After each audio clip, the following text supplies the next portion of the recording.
Welcome to Front and Center with Jacquie Jordan.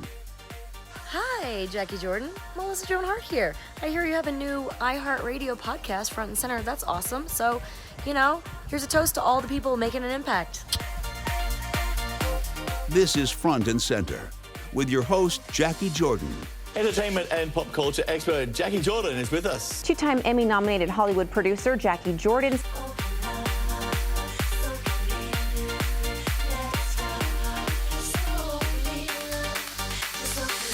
We are the show where we talk with the change agents, the storytellers, and the activators from behind the scenes, making impacts. And joining me is co-host Phillip Barbb.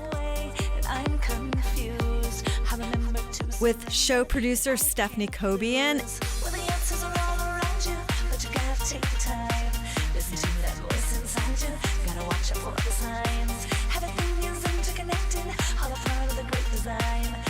I think the number is like less than 10% of the employees even know what the values are at a company. Having that amount of self-awareness is half the battle. For me, it's everything's happening right now, all possibilities in different dimensions of time. Welcome back to Front and Center. I'm Jacquie Jordan.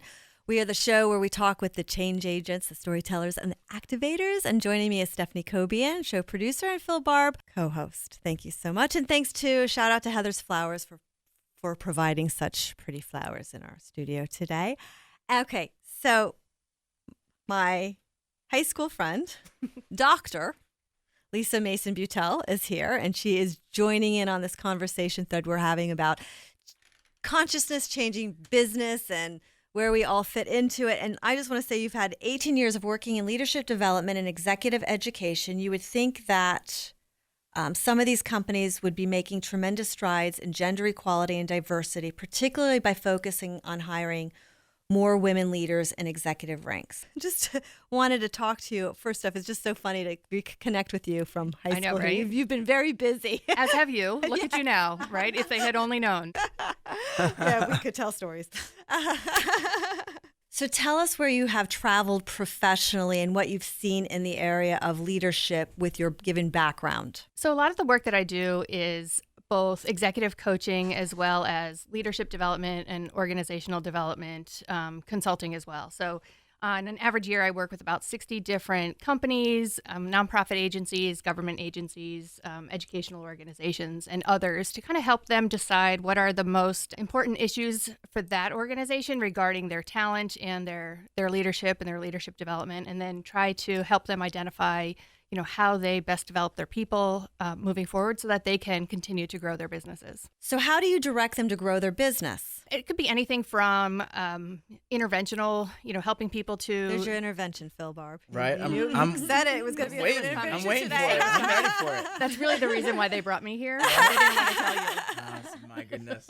Just one after another. Just the tears. I told you I needed a good cry at some point. But no, whether just helping to develop their people, regardless of what that looks like. So it could be as simple as teaching managers new skills, how to better lead their people, how to hold people accountable, how to, identify their values, their mission. Yeah. And so, helping organizations and leaders perform at their best. Obviously, my pack here comes from the entertainment industry. You come from sports and academia. Can you tell us what strides have been made in both of those arenas? Well, I look at both, the 10 years that I spent working in sports and then the number of years that I worked in higher education as being very similar to what a lot of corporations do, in that, we have a saying that common sense doesn't always make common practice. And so what I've seen is... Stephanie has an expression that... Oh, yeah. Me and some other team members are always like, my common sense is not your common sense. I'm like, what do you mean? I don't understand, but... Well, and I think a lot of times, both individuals and organizations, we start off having the best of intentions, right? And so we might make a decision to... establish a certain role. So there's a position that the NCAA required universities to have starting in the late 80s. It was a senior women administrator position, for example, which was great. And it started off by requiring that every university athletic department have at least one senior woman on their administrative team. But what's happened in some cases, not all, but in some cases, is that's limited people to having just one. And so, I think Right, back because to, it almost creates a different problem than the one it's trying to solve. Exactly. Or reinforcing the same problem it's trying to solve. It's like a check. You just check the box. Yes. And then you can move on. And you can We move on, but satisfied nothing really that. changed. Yeah. well, and early on in my career in athletics, there were 4 young women that worked in our athletic department. And when the woman who was our designated senior woman administrator was retiring, I remember one of my colleagues say to me, well, only one of us can get that job. And it just struck me as odd that, our male colleagues didn't have to have the same conversation. And yet what's frightening is, this many years later, 20 years later, that's still the case in many organizations. So even though we set off with good intentions, we don't always get the consequences or the outcomes that we expected. It's that idea that you can't, you can't change this. You can't change the problem with the same mindset that you created the problem. Right. And it's kind of like, oh, we check the box. Mm-hmm. Okay, we can move on back to what we were doing. But here we go. Same with academia, which you would expect as a more progressive, you would expect the educational system to be more progressive in roles. What was your experience with that? It's interesting that, again, having been on the inside of the ivory tower, education is not what I would describe as necessarily a progressive organization. In fact, there's a lot of the reward system that are built in to maintain and reward the status quo, right? And so, whether it's the way that the organization, and I see this a lot with my clients that work in healthcare or work in R&D or science and engineering, they'll take their best academics. Now, these are people who have incredible amount of competence, right? And so much of their identity is tied up into how much they know, but put them in positions where they've had no experience and no exposure. So you see that in healthcare organizations taking physicians and putting them into management roles. Incredibly competent people and incredibly intelligent, but have never had any type of real management experience or management training. And yet we expect those people to flourish. And so you see that in technology. You may take your best computer scientist or you may take your best engineer and then put them in a management position. Again, incredibly talented, competent people, but have never been trained how to lead or manage people before. So it's kind of a recipe for disaster when you look at it that way. And this is kind of what had you pursue your doctorate. It is. Well, that and, again, having had the experience that I had in athletics, when I was working in executive education, I can recall the moment specifically. I was in a classroom during an executive program with a guy named Ram Charan, who's one of the world's greatest strategists. And I looked around the room, and I have a friend of mine who we're still friends to this day, and we were sort of like the trouble student sitting in the back of the class. I don't know you that way, at least. That's right. I'm trying not to look at you because I'm pretty sure that you and I sat in the back of the class on more than one occasion as well. But so this friend of mine, she was a banking executive, and I remember sitting in this class with her. There were 56 people in the room, and there were 8 of us were women. And I remember just thinking it just struck me that this was a topic on strategy, whereas many of the other programs that we had were, focused on more on leadership or dealing with people or communications or otherwise. But this topic on strategy tended to draw a largely male audience. And looking around the room thinking, again, this is a pretty business-centric topic, that if there's only, and I worked there, so there were only 7 women in that room, I'm thinking we have a problem here. And so that's why I decided to pursue my Ph.D. so that I could really take a look into what are some of the similarities and differences between men and women in the executive roles. That's interesting you say that because I'm part of an executive coaching group. You have to financially qualify, and I'm the smallest business in the group, which is great because I'm amongst businesses that can, pull up. But of that, it's 6 business owners are women and 22 business owners are men. And in one of our recent days that we spent together, one of the stats that was pulled up was of all the women business owners, only 2% are making over $1 million a year. So even though women are flourishing with starting home businesses, mompreneurs, the internet has given accessibility, there is still not an economic reward or that women have tapped into in terms of owning their own businesses, which I still find just fascinating to look at. because I think the assumption is that women business owners are doing much better and are much stronger than they actually really are. And there's a lot of layers to that. That's just not one, I'm not calling out one layer to that. I think there's a lot of dynamics in that. But it kind of plays right back into so I'm acknowledging it from being outside of a corporate organizational structure and saying, there's still at least a discrepancy in earnings or income, even on the small business level of things. And so, again, when I was doing research in this topic, what I found was that I used a leadership assessment, and what I found was that there was only one area out of 30 where women and men were significantly different at the executive level. When I also looked at that information between women managers and women executives, that number was dramatically different. So there were more differences with male and female managers than there were at the executive levels, which suggests that the women that advance are the ones who tend to behave just like their male colleagues, yes. right? I mean, so there's a certain expectation of how people behave at the executive level, and so some people are equipped to operate that way, and some people maybe not so much, right? So I think that's where you see the number I heard recently was that 80% of all new small businesses are started by women. And Yes. so that's where I think you see a lot of women feel like they're not living up to their values. Their organization may not be, and therefore they leave and they start something. I think new that's on very their own. true for the entertainment industry. I think it's very true for women of a certain age within the entertainment industry. And what I can also say, at least in my own observation of being in this executive coaching group with these other business owners, is that the men have no trouble making money. Like, the money is the easy part. What they don't have a handle on is time and priorities. Whereas the small group of women, we can multitask time. Like, that's just, but we can't tap the same amount of income. What do you mean by the priorities? They're usually workaholics, or they're too involved in their business, or they want to spend more time with their family, or when they're with their family, they got their head in their business anyway, so they're not really present for the family.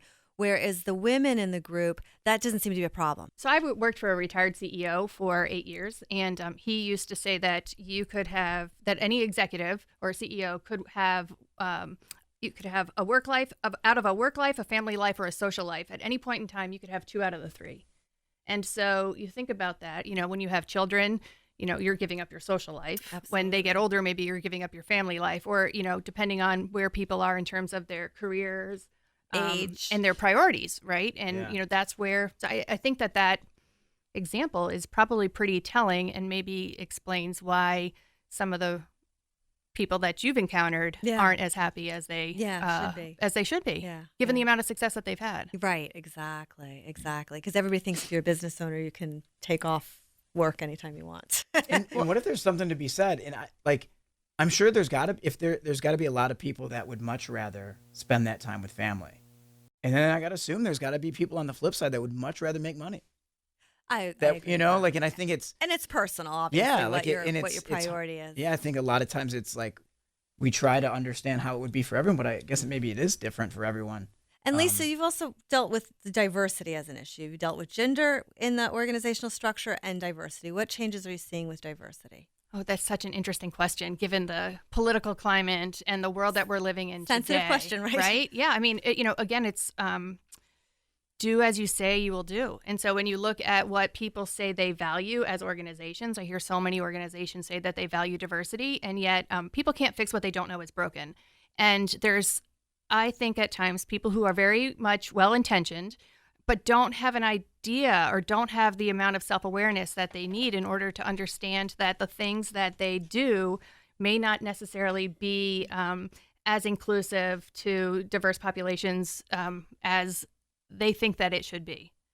Right. I wish there was a little bit. I think there's sometimes where it's like I wish as a whole, right, I'm generalizing for everyone, but I wish we could just be a little bit more open with saying, like, hey, I don't have the answer, and I actually don't know enough about this thing to speak intelligently about it. Or like maybe before, like I joke with friends sometimes, I wish there was like a 30-minute window before you were going to have any type of discussion, politically, race-based, anything that's a sensitive, like for the first 30 minutes, no one is allowed to have a side. let's just put everything in the table. Let's throw out ideas. Let's look at it from this angle, look at it from this angle, someone else's perspective, before we start putting labels on what's right and wrong in your side, my side. Because I think a lot of times people genuinely don't know. I think you look at, from a diversity standpoint, and I don't know if I'm going to maybe be a little off on the statistic, but there's something like in America, like 65% of white Americans run in white-only circles, and they don't have a diverse life. And then and so you look at people that don't have access, and so, but instead of saying like, I actually don't know. I don't know. I want to call that a gated community, but I don't know if that's a bad joke or not. But it's like we have people where we do have those times where I wish like it's okay to not know how you feel about something, and it's okay to say I don't know. I like that though. And it's I think okay it's to have say, a I conversation. don't know. I don't have the solution. I don't know, but yes. Yeah, but I'm willing. Like, let's have a discussion. Yeah. Let's be like we talk. So willingness to address. Like I'm willing to like let's have a discussion. Let's talk about this. I'm willing to. I want to know what I don't know. And doesn't that go back to the same thing we were talking about earlier as far as authenticity goes? Yep. If you have a genuine curiosity about other people, other issues, you're going to be able to be in a position to where you're much more open-minded in asking questions. Unfortunately, I don't think a lot of people really are. Well, and you don't have to be, I think it then a lot of time, I don't know. I think there's a lot of part of us that goes back to like the little kid that raised his hand and then we got the answer wrong and we got ridiculed, where we all feel that we have to have the right answer.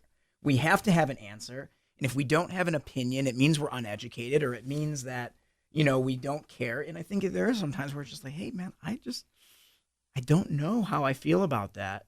And then go from there to try to like tackle some of these very difficult issues, rather than feeling like I am this type of a person. This is my identity. This is who I need to, this is what my stance has to be.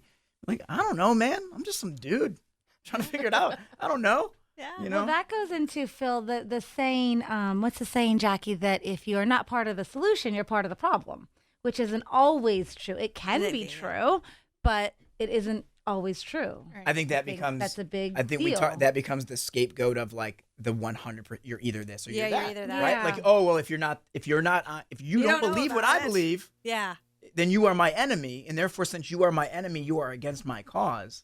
When it's like, yo, man, I just want to have a conversation. Yeah.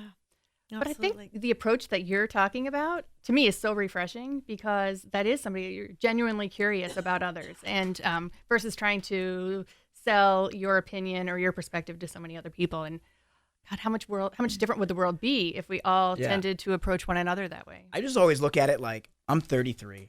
There it is. It's out there. He admitted to it. Admit it. I've made so many mistakes and been wrong so many times at 25 and at 27 and at 28 and at 17 that it would be ridiculous of me to think that I'm not going to be wrong at 33. I'm not even the same person is the other thing. Yeah. Like, I'm not even the same person. We're not the same people. So, we knew each other. So if I can look at my past and know that I've been wrong many times before, like I'm going to be wrong many times into the future. So I actually don't have to have any judgment about like me having all the answers, because like I'm going to be wrong a lot of the time, and I'm cool with that. So as somebody who tends to look at the world through the lens of leadership, like I'm just finding this conversation so refreshing, because I do think that, having that amount of self-awareness is half the battle, right? I mean, you can't be something that you're not, but you also can't. So you have to know who you are, right? Mm-hmm. And go from there. And so, I'm loving the conversation that we're having, because so much of what you're talking about is leadership, right? So not feeling as though you need to be right or need to be wrong. Somebody who's willing to be wrong and acknowledging that, hey, I'm human. This is what I am. Reminds me of a professor I had in my doctoral program who was very intimidating and would threaten you by suggesting that she would give you a B. And I got to the point finally with her where I said, I'll take the B. Right. I mean, so, like, just give me the B, and then we can have a genuine, authentic conversation. And, that was like acknowledging that I'm human and I fail. And so for me, I had such a better experience from that point forward than if I had just, tried to meet their expectations by always pursuing the A. I mean, I can pursue that, but I'm fine without it. Thank you so much, Lisa. Thank you for joining us on your show. Thank you. Thank you. When you know you deserve something, you no longer have to pursue it, because it will pursue you. Follow us on Instagram or Facebook at TV Guestspurt. Alex Detail was a child genius who saved the world from the evil harvesters. But a decade later, this mysterious alien force has returned, and Alex is no longer a prodigy. Now, in order to save the world again, he must survive his kidnapping, fight his evil clone, and get his ship to the planet Pluto, where he will uncover the universe's ultimate power. Alex Detail's Revolution, a thrilling new novel by Darren Campo.